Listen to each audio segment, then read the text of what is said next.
Hello everyone, and welcome to this presentation of ADA Law and Lawsuits Explained. My name is Nolan Klein. People see the accessible parking spaces that are out there, the ramps. They're generally aware, in my experience, that there are laws that protect the disabled and that require these things on the books. But many small and medium-sized business owners, in my experience at least, have not really given a lot of thought to ADA compliance, and this can oftentimes result in a lawsuit. As we'll see on the first slide, the numbers of ADA lawsuits being filed are very large and only growing, and don't require any notice before a business is sued. If a business is sued, generally speaking, it's going to have to, most of these cases get settled, some don't. I've taken an ADA case through trial. That's very rare in my experience. But when sued, businesses generally have to come into compliance with the ADA and pay their own lawyers, pay the lawyers for the other side, typically as part of a settlement. In some states where there are state laws that are complement the ADA, pay some measure of damage to the plaintiff. So it becomes very, very expensive on top of having to comply. So complying now, which is a legal obligation, and really opening yourself up even more to the disabled, which is the goal of the ADA, and avoiding lawsuits is probably a good idea for everyone. But again, this is not my place to give advice here. I'm just going to tell you about the law. We're going to talk about its requirements. We're going to talk about ADA lawsuits, and then all of you can go out and use that information and that education however you see fit. Okay, so let's begin here with the first slide, which is a slide showing the statistics. So look, the numbers here are really huge. As you can see, the number of ADA cases has really gone up from 2013, 2,722 cases total, and that's obviously gone way up here to 10,163 in 2018, another increase in 2019. There was a slight dip in 2020 because of the pandemic. There was very few filings in the first few months of the pandemic, but as we'll see on the next slide, the mid-year 2021 numbers, which is all we have as of the time of this filing, suggest that the numbers are going to exceed this for 2021. A note about these statistics. First of all, they were compiled by at ADAtitle3.com, which is a wonderful blog that anyone could go out there and read. They keep very abreast and up to date on what's going on with the ADA. It's run by the Title III practice group at Seyfarth Shaw, which is a very large and well-respected law firm, and I'm using this with their permission. They go through the court records, and they look for the filings in federal court only. So this does not include state filings, which in California there are many of, at least, and maybe in some other states too. And they're looking at Title III filings.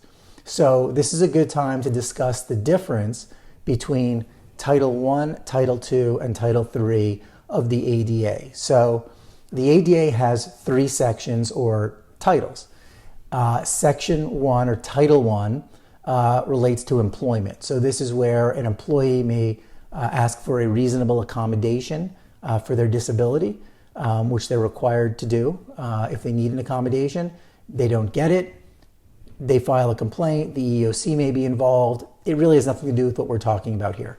Title II has to do with government, so state and local government complying with the ADA, making sure that, for example, courthouses are accessible, sidewalks are accessible.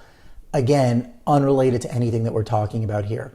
All we're talking about in this class is Title III of the ADA, and Title III governs private business in a way that we're going to talk about in great detail here coming up in a few moments.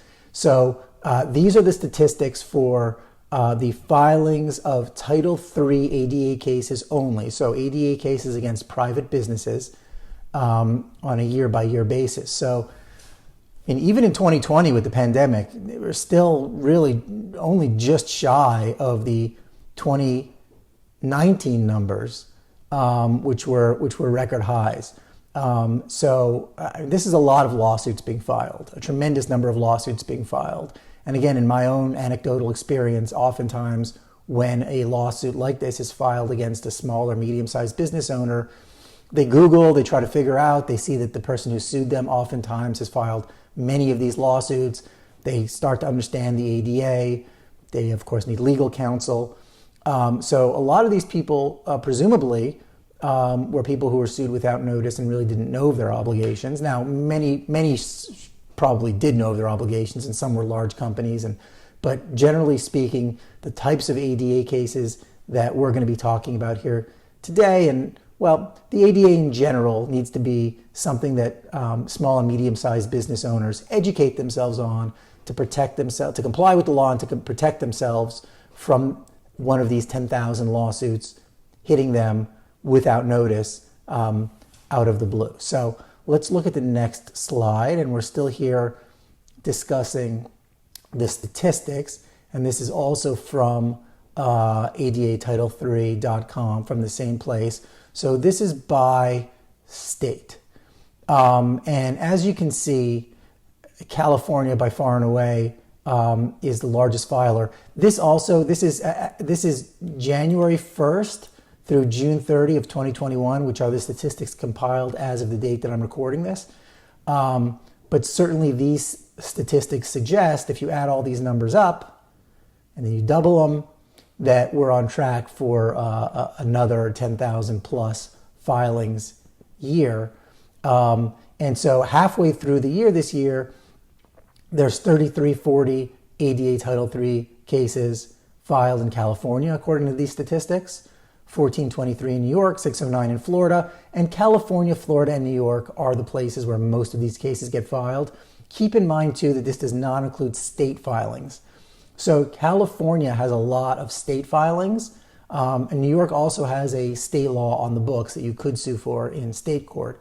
So the numbers may be larger than this, and maybe quite a bit larger in California. But the point is, look, this is a lot of lawsuits to be filed against business owners, many of whom likely, in my view, didn't realize what their obligations were. And so what the obligation of businesses in general are under this law is really going to be our focus. And you see it goes down lower here, but this has the top 10 states or so, but really the ADA applies in every state. So just because there's a focus on California, New York, and Florida right now doesn't mean that there won't be a spike in another state. And by the way, doesn't mean that the law is not equally applicable in every state, because it is a federal law applicable across the United States.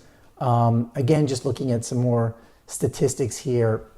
This is the 2019 compared to 2021 mid-year statistics. And we can see here that mid-year, we've got a very large increase in California.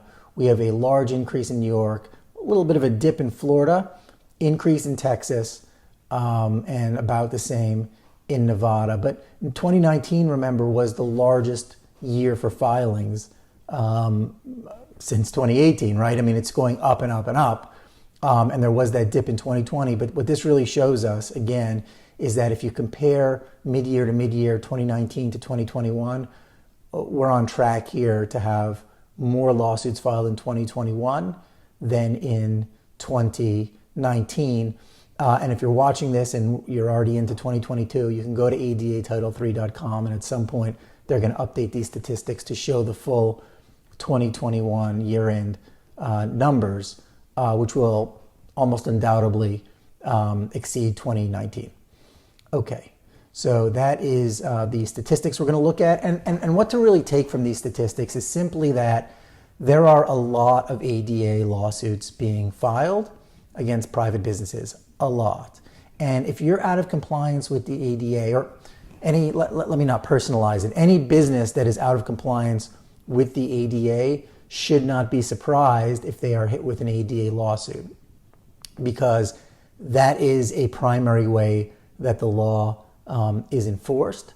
And so either you're going to comply with the ADA, or you can expect, and I use you in a general sense, of course I don't know any of you specifically, but either a business will comply with the ADA, Title III of the ADA, or it can reasonably expect to be subject at some point to one of these lawsuits. And I think the statistics here really bear that out.